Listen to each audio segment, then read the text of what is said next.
কেদারপুর সহ কোথাও কোনো সন্ত্রাসী গুন্ডামি মাস্তানি আমরা করতে দেব না।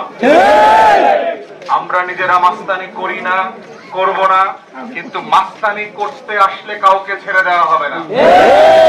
যদি আপনারা বেঁচে থাকতে চান, ক্রস ফায়ারে, র্যাবের গুলিতে, যৌথ বাহিনীর গুলিতে কবরে যেতে না চান, আইন শৃঙ্খলা বাহিনীর মামলায় জেলে পচে মরতে না চান, ভদ্রভাবে আইনসম্মত ভাবে চলাফেরা করবেন।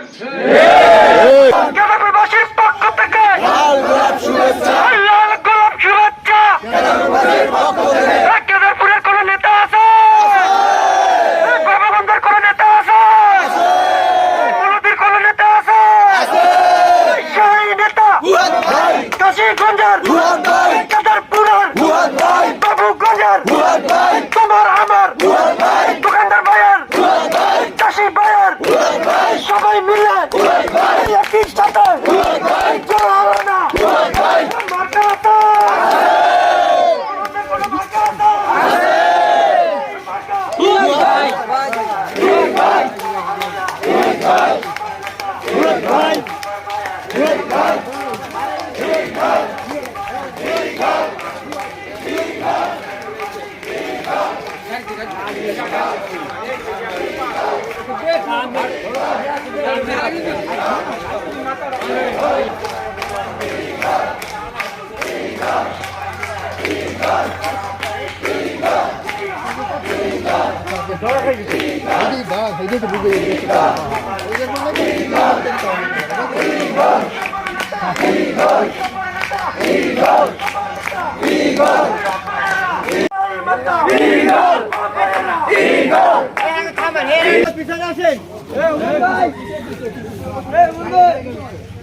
আজকের এই কেদারপুর ইউনিয়নে 11 দলীয় জোটের ডাক্তার শফিকুর রহমানের মনোনীত প্রার্থী জনাব ব্যারিস্টার আসাদুজ্জামান ভূঁইয়া, ব্যারিস্টার ফুয়াদের আগমন উপলক্ষে সম্মানিত কেদারপুরবাসীকে জানাই অভিনন্দন এবং মোবারকবাদ।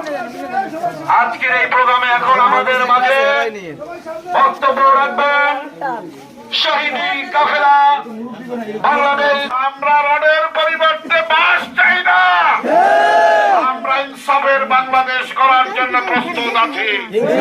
ইনশাআল্লাহ আমরা কি আশা করতে পারি, আরিফ আল্লাহকে এখানে যেভাবে আপনারা নির্বাচিত করার জন্য দলমত ঐক্যবদ্ধ হয়েছিলেন, এই কেদারপুরে সেই ঐক্য ধারণা